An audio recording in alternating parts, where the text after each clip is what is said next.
Your turn for a convinced him, question. didn't I? My turn.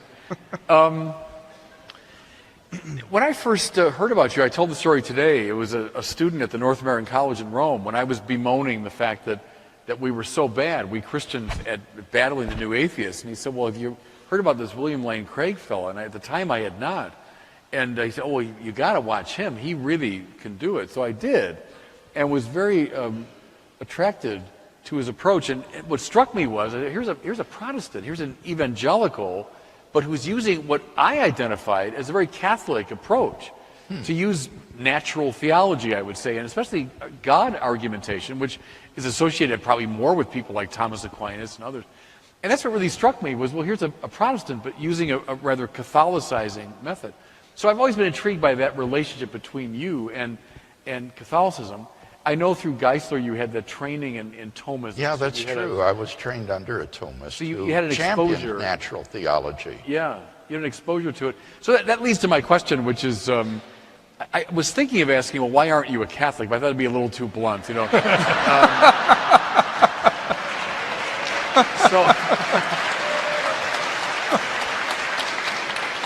So maybe I just rephrase it this way: is what, if anything, is there in Catholicism that especially beguiles you or attracts you or says, yeah, that's really worthwhile? And then maybe what in Catholicism most sort of puzzles you and concerns you? Wow.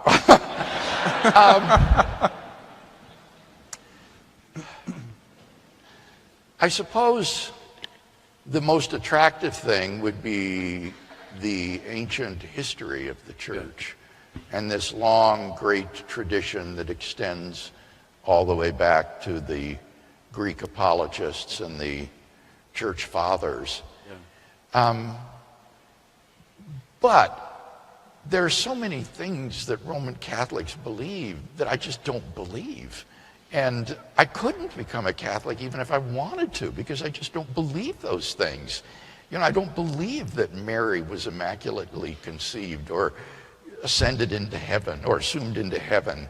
I do think that justification is a forensic declaration on God's part. And I have real, well, boy, I'm starting to talk about all these differences now that I don't want to talk about. A little bit, that's okay. But so, you know, I want to defend and champion the mere Christianity that is common to Catholics, Protestant, Orthodox, and Coptics. And it's been a thrill for me to meet Orthodox Christians around the world, Coptic Christians, who say, we're using your material, we're thankful for reasonable faith, and my heart rejoices in seeing that, even if I feel very comfortable in being a Protestant myself. No, and I appreciate that, and I am very sympathetic too to the kind of mere Christianity approach. I think is very useful today, and I've been very influenced by Lewis. So I very much sympathize with that. But I was intrigued by the sort of Catholicizing element, at least in the apologetic strategy. Yes, and that is true. I appreciate the great apologists of the past, and I've often said that my approach is a classic approach of doing natural theology and then Christian evidences. You know, Aquinas had the signs of credibility that would attend the truths of faith, and these were miracle and fulfilled prophecy.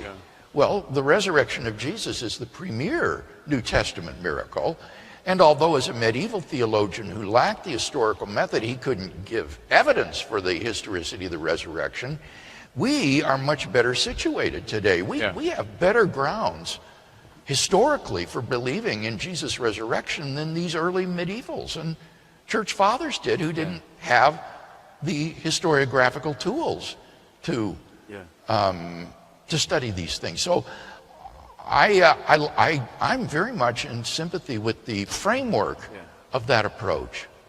Good.